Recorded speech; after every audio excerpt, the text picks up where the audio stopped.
সুবলকে দেখতে কার মতো? সুবলকে দেখতে কার মতো? সুবলকে দেখতে রাধার মতো। রাধার মতো কেন? রাধার সঙ্গে সুবলের সম্পর্ক কি? রাধার সঙ্গে সুবলের সম্পর্ক হলো, শ্রীমতী রাধারানীর ভাই হলো সুবল।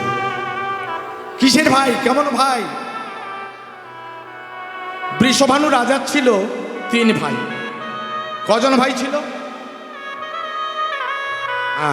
এক মনে শুনছ? কজন ভাই ছিল মা? কজন? ক ভাই ছিল?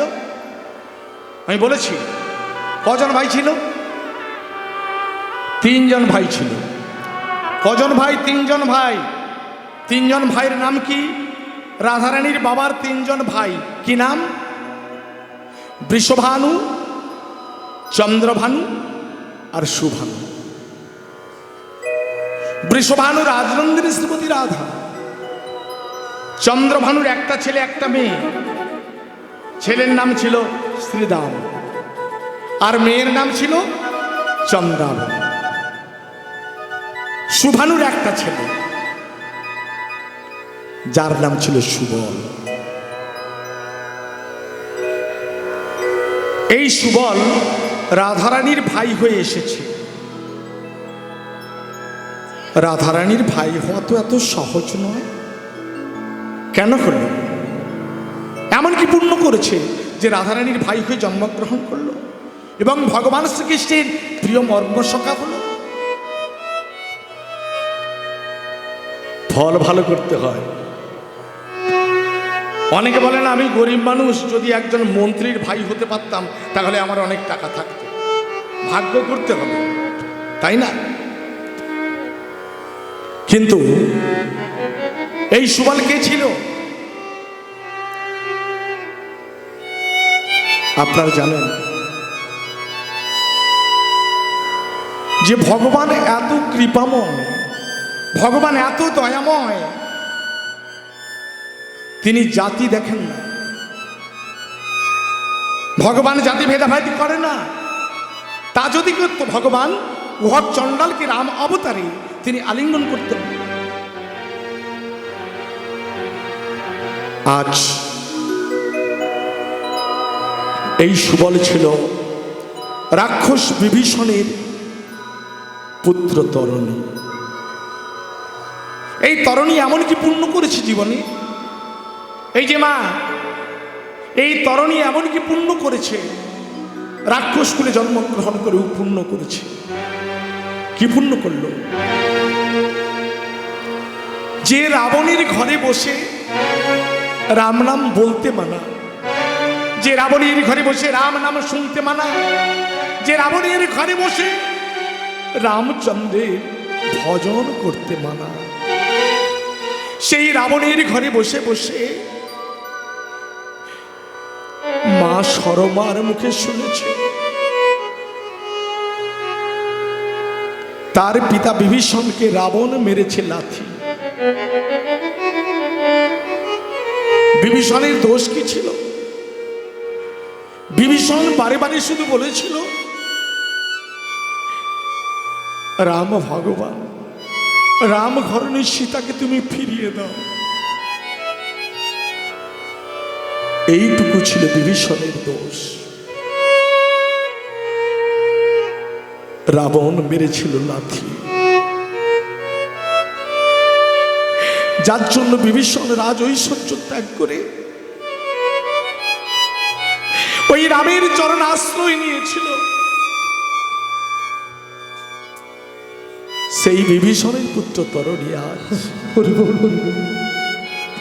সরমা জননীর মুখে শুনেছে রাম ভগবান, ওই ভগবানের কাছে গিয়ে তোর পিতা আছে। দেখতে দেখতে প্রায় 2 বৎসর কেটে গেল। ওই 2 বৎসরের মধ্যে রাবণের বংশধ্বংস, রাবণের 1 লক্ষ পুত্র, 1.25 লক্ষ নাতি, একে একে বংশ নির্মূল হয়ে গেল। ওমা, যুদ্ধে যাওয়ার মতো আর কেউ নেই। ওই বংশে একটি মাত্র প্রদীপ ওই ছোট্ট তরুণী, তরুণীর বয়স তখন কত? মাত্র 8 বৎসর। রাবণ দেখলো আমার যখন যোদ্ধার কেউ নেই, আজকের যুদ্ধে তরুণীকে সেনাপতি হতে হবে। আদেশ করলেন রাবণ, তরুণী আজ তোমার যুদ্ধের সেনাপতি হতে হবে। যাব। তরুণী মনে মনে ভাবছে, তো আমার জ্যেষ্ঠতা তো রাবণের আদেশ নয়। আমি যার কথা বসে বসে ভাবছিলাম, আমি যা চরম চিন্তা করেছিলাম, সেই রামের ডাক। আমি রামের কাছে যাব মানে আমি রামের সঙ্গে যুদ্ধ করব, ওই রামের হাতে আমার মৃত্যু হবে, রাক্ষস কুল থেকে উদ্ধার পাবো। ছুটে চলল। জ্যেষ্ঠতা তো রাবণকে করজোড়ে বলে উঠলেন, জ্যেষ্ঠতা তো আমি যাব, আমায় একটু সময় ভিক্ষা দেবে। সময় কি হবে? সময় কি? আমি যাব।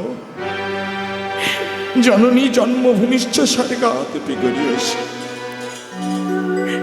আমি আমার মাকে একটা প্রণাম করে বিদায় নিয়ে আসি। তরুণীর অন্তর জানতে পেরেছিল যে আমি আর রামের কাছে যাও মানে আর ফিরব না,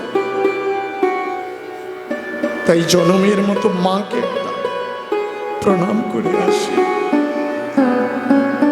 ওই মায়ের কাছে গিয়ে সরমা জননীর দুটি পায়ে ধরে বলছে, মা আমি যাব, আজই আমি রামের সঙ্গে যুদ্ধ করতে যাব, আমি তোকে যেতে দেব না বাবা। সুখ যদি এসেছিলে তরুণী কেন চলে গেলে? তরুণী কোন জনমের তুমি প্রতিশোধ নিলে? মা, আমায় তুমি বিদায় দাও মা। আমি মা আমায় সাজিয়ে দাও। কত আশা ছিল জীবনে, মা তুমি আমাকে ভালো করে সাজিয়ে দাও, তুমি আমায় ভালো করে সাজিয়ে দাও। দেব দেব বাবা, তুমি সাজিয়ে দেব। আয় বাবা, আমি তোকে ভালো করে সাজিয়ে দেব। সরমা জননী কেমন করে সাজাচ্ছে, ললাটে তিলক, অঙ্গে নামাবলী, সারা অঙ্গে লিখে দিল রাম নাম। ধনুর বাণে লিখে দিল রাম নাম। যেই রথে যুদ্ধ করতে যাবে সরমা জননী, সেই রথে গিয়ে রাম নাম লিখে দিলে। প্রভু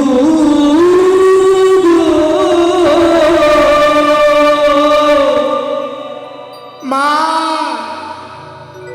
দয়া, আমি চাই মা। বাবা তরুণী, তুমি বাবা তরুণী, তুই আমায় শত শতবার মা বলে না।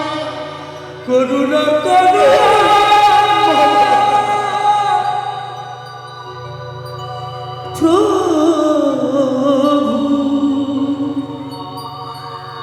অদূরে দেখতে পেলেন রাম দাঁড়িয়ে আছে, ধনুধারী রাম। ওই রাম, তার হাতে ধনুর বাণ। রামচন্দ্রের পশ্চাতে আসে বিভীষণ, আর তরুণী অদূর থেকে অসংখ্য সংখ্য বাণ মারতে মারতে যাচ্ছে। রামচন্দ্রের লক্ষ্যে পড়ে গেল। যেই না লক্ষ্যে পড়েছে, রামচন্দ্র বিভীষণকে জিজ্ঞাসা করলেন, বিভীষণ বিভীষণ, ওই যে দেখো, ওই যে দেখো, অদূরে একটি বালক দাঁড়িয়ে আছে, ওই বালককে তুমি চেনো? বিভীষণ চমকে উঠলেন, এ তো আমার একমাত্র ছেলে তরুণী। বিভীষণ, কি ভাবছো? ওই বালককে তুমি চেনো?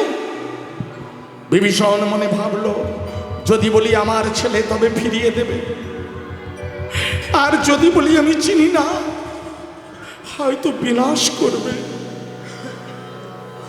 কিন্তু তো রাক্ষস কুল থেকে উদ্ধার পাবে। বিভীষণ, কি ভাবছো? ওই বালককে তুমি চেনো? না না, মিতা রামচন্দ্র, ওই বালককে আমি চিনি না। চেনো না? অন্তর্যামী ভগবান মনে ভাবে, একেই বলে ত্যাগী, একেই বলে সন্ন্যাসী, নিজ পুত্র বালিকেরা চিনি না। না না, আমি চিনি না, এটা জানি ও রাবণের অন্নে প্রতিপালিত, রাবণের বংশধর। তাছাড়া আমি আর কিছু জানি না। বিভীষণ, তবে তোমাকে বলতে হবে, ওই বালক যখন যুদ্ধ করতে এসেছে, ওই বালকের মৃত্যু হবে। ওই বালকের মৃত্যু হবে কোন বাণে? মিতা, এটাও আমাকে বলতে হবে, এই বালকের মৃত্যু হবে কোন বাণে? হ্যাঁ, তা তুমি বলো। বিভীষণ মনে ভাবে, এটা আমার পরীক্ষা। সত্যি রাক্ষসকুলের কে কখন কোন বাণে মরবে তা আমি বলেছি, তা বলে নিজ পুত্রের মৃত্যু বাণের কথা আমায় বলতে হবে। বিভীষণ, বলো, ওই বালকের মৃত্যু হবে কোন বাণে? মিতা রামচন্দ্র, ওই বালকের মৃত্যু হবে পবিত্র বৈষ্ণব বাণে। বিভীষণ, কোনটা বৈষ্ণব পান তা ঠিক আমি চিনি না। হ্যাঁ গো, আমি চিনি না। দাও দাও, আমার হাতে বেছে দাও তো। রামচন্দ্র অন্তর্যামী ভগবান, তিনি জানেন না কোনটা বৈষ্ণব পান। তিনি জানেন, কিন্তু ভক্তকে পরীক্ষা করবার জন্য তিনি বললেন, বিভীষণ, আমি কোনটা বৈষ্ণব পান চিনি না, আমায় বেছে দাও। দাও দাও, দেখো দেখো, আমার এই তুলের মধ্যে বানাচ্ছে, বানটা বেছে দাও। বিভীষণ নিজ পুত্রের মৃত্যুবান বেছে রামচন্দ্রের হাতে তুলে দিচ্ছে। প্রভু, প্রভু, এই নিন পবিত্র বৈষ্ণব বান। রামচন্দ্র সেই বৈষ্ণব বান নিয়ে ধনুকে জুড়লেন। সেই বৈষ্ণব বান গিয়ে, সেই বৈষ্ণব বানকে যখন মন্তব্য করে ছেড়েছে, ওই বৈষ্ণব বান গিয়ে তরণীর মস্তক করিল ত্রিখণ্ডিত। যেই না মুন্ডু কাটা হয়ে ভূমিতে পড়ে গেছে, ছুটে গিয়ে বিভীষণ তরণীর মুন্ডু কুড়াইল।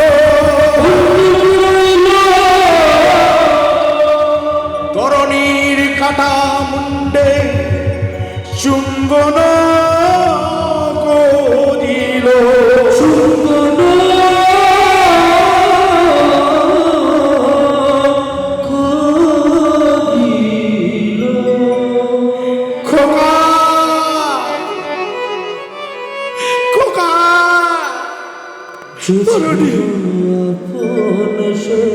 তরুণী একবার আমায় বাবা বলে না,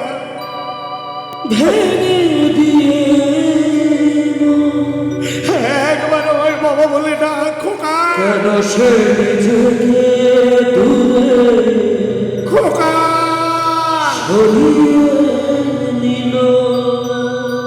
খোকা, একটিবার বাবা বল। রামচন্দ্র বলে, দা বিভীষণ, তুমি একটা কাটা মুন্ডু কুড়িয়ে চুম্বন করছো কেন? ফেলে দাও, ওই কাটা মুন্ডুটা তুমি ফেলে দাও। ফেলবো না, ওই কাটা মুন্ডু আমি ফেলবো না,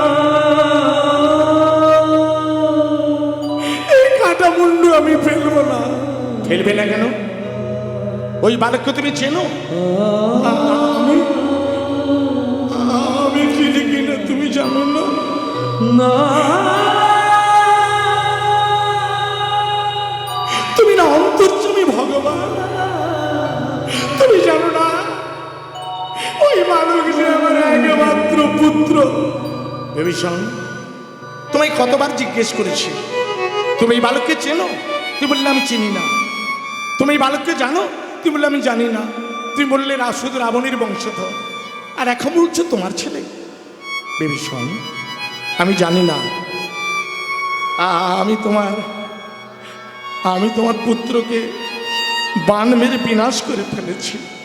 দাও দাও, ও তোমার পুত্র মানে আমার পুত্র, ওকে তুমি আমার বুকে দাও না। তোমার বুকে কিছু নেই, কিছু নেই প্রভু তোমার বুকে কিছু নেই, কিছু নেই। তোমার বুকে যদি কিছু থাকতো, নিরপরাধী বালিকে তুমি বিনাশ করতে পারতে না। তোমার বুকে যদি দয়া মায়া থাকতো, আমার একমাত্র পুত্র তরুণীকে তুমি বিনাশ করতে পারতে না। রাম, যদি থাকে তোমার ওই চরণে কিছু আছে, কেননা তোমার চরণ পরশে ধীবরের কাষ্ঠতরী হয়েছিল সোনা। তোমার চরণ পরশে হয়েছিল পাষাণ মানবী।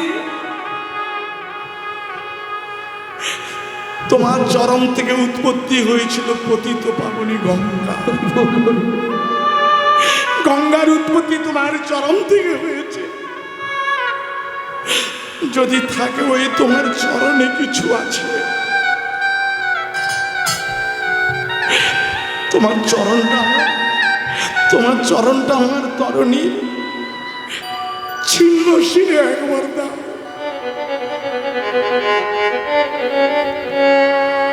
ভক্তাধীন ভগবান, ভক্তির মনোবাসনা তো পূর্ণ করতেই হবে। মিতাবাক্যে রামচন্দ্র তরণীর ছিন্ন শিরে চরণ অর্পিল।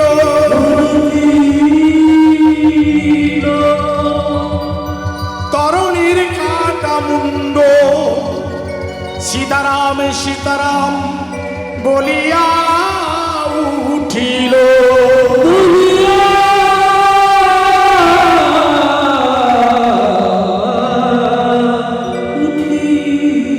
সীতারাম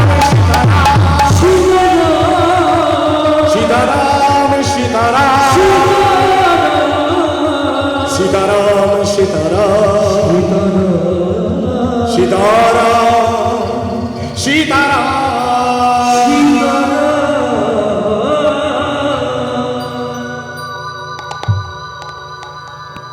তরণী, এই জন্মে তুমি রাক্ষসকুলে জন্ম নিয়েছিলে, কিন্তু এই জন্মে রাক্ষসকুলে জন্ম নিয়ে তুমি যে পুণ্য অর্জন করলে, যে সুকর্ম তুমি করে গেলে, এর জন্য আমি তোমায় আশীর্বাদ করি। পরজন্মে তুমি হবে আমার প্রিয় মর্ম সখা, তুমি হবে আমার প্রাণ সখা, সুবল সখা। প্রেম সে বলো নিতাই গৌর প্রেমানন্দ হরি হরি হরি বল।